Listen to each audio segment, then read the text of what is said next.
morning, team. It is Tuesday, October 31st. Happy Halloween. Happy Halloween. Hope you're getting ready to eat lots of candy today. I've already had way too much. So that's why I'm so hyper right now. This morning?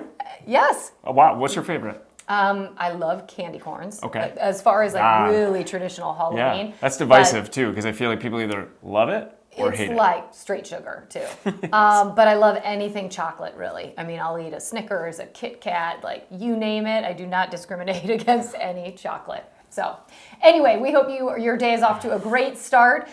We have a great topic today as we are kind of rounding out our business planning conversations over the last few weeks. And we're going to talk about your financial goals and your financial success moving forward and how you roll that into your business plan. So grab a cup of coffee, grab a Snickers, and let's jump into the next episode, the special Halloween episode of Coffee with Amy and Kevin. That's right. Good morning, Amy. Good morning, everyone. I love chocolate too. I really can't have it in my house because otherwise it disappears. I mean, literally, it will disappear same day.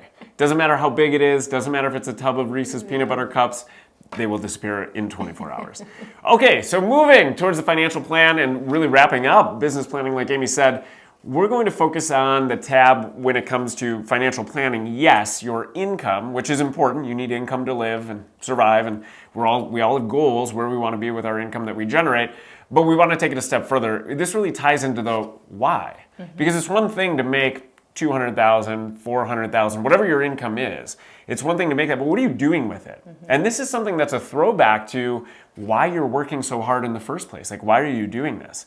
It could be because you love serving people and you love assisting and supporting people as they move and buy and sell. That's great. But also, there are other things you want to do in your life. The why. Like, what can you point to that is driving you day in and day out? When you get knocked down, you have to get back up. Why are you doing this? So yes, it's about planning your financial income, but it's also about planning what you're going to do with the income you generate. Yeah, I love it. And I liked saving this for last because to me, this is sort of the wrapper of everything, right? You've thought about your business, the operations, what are some of the goals, some of the things that you have to improve on, your marketing strategy, looking at transactions, looking at accountability for prospecting. But, to Kevin's point, this is sort of the wrapper of, why I'm doing all of this and what are some of my goals as I move forward into 2024 that I want to accomplish. So in this tab, you'll have great things like personal growth. I like this one. Whether I know it's something that I always talk about and struggle. It's, health and balance of,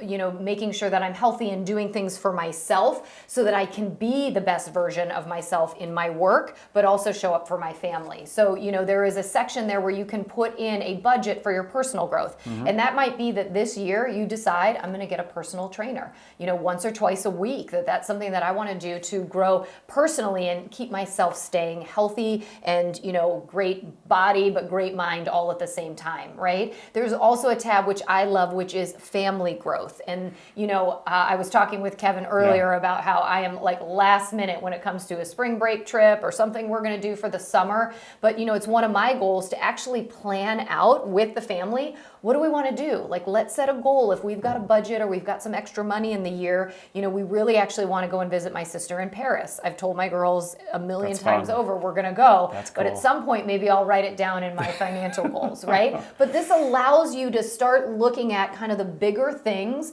and the more meaningful things, I think, in your life that you want to set financial goals for so that you can accomplish them, right? And there's also things like large purchases. Maybe one of you wants to buy a boat. Somebody said like the best day and the worst day.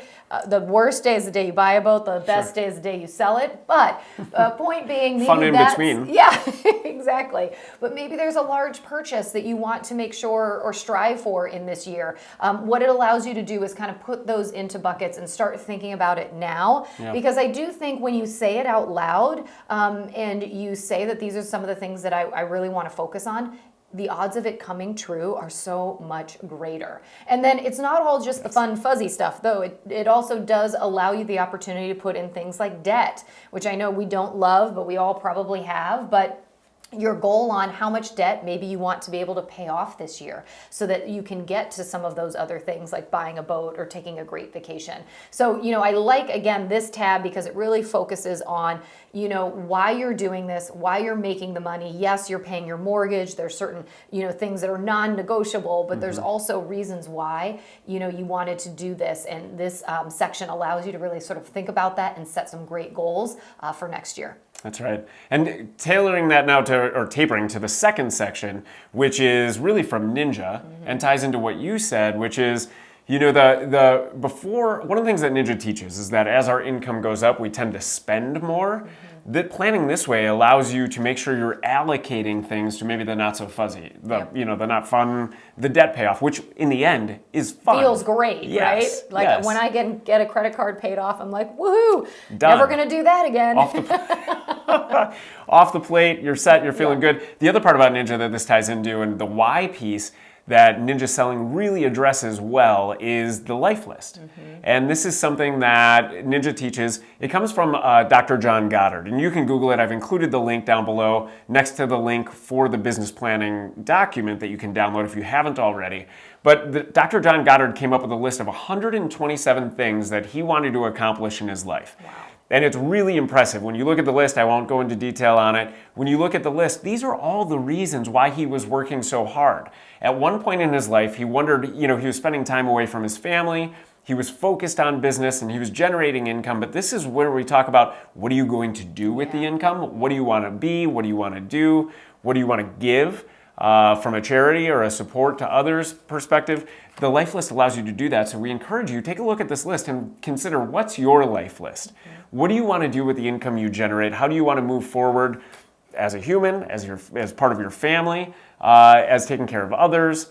So take a look at the life list because I feel like it's a really good guide to go back to, like we started with, when you're not having a great day or you're wondering why you're dealing with a difficult client or agent or somebody. Right. This is something to point to. This is why I'm working so hard and this is why I'm going to get through this. I love it. I feel like I haven't looked at that in such a long time. And it's like, even if you've done it before, always great to take a look at it again, because there might be new things or things that you're changing on these lists as well as what's important to you.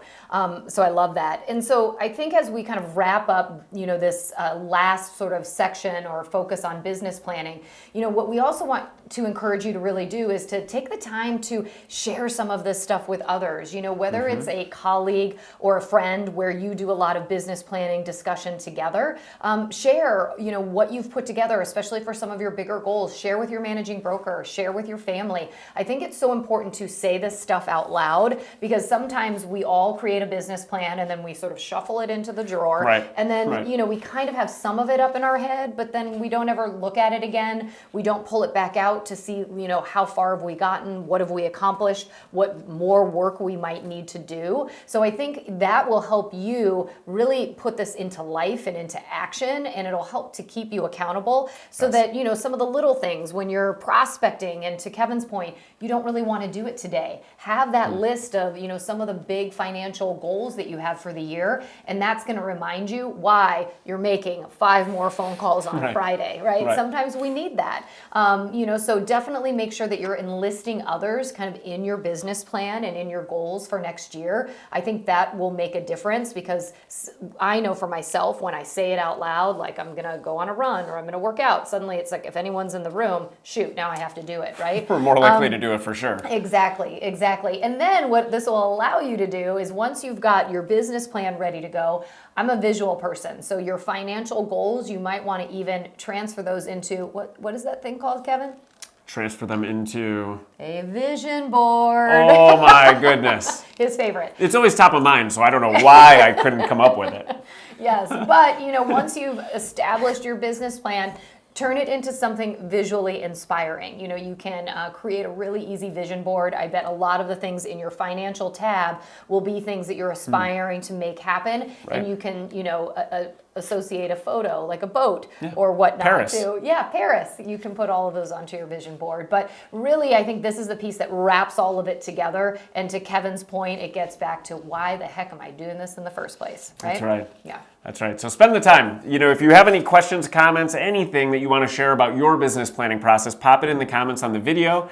And then make sure that as you're completing the business planning worksheet and workbook, as Amy said, share it. That's the best thing you can do, whether it's your manager, a colleague, whomever, and let us know how it goes. Yeah, we are so excited for your goals as you move into 2024. I bet they're great. So enjoy. Let us know if you have any questions. Otherwise, make it a great Tuesday. Happy Halloween. Happy We will Halloween. see you next week. But until then, remember, you got this.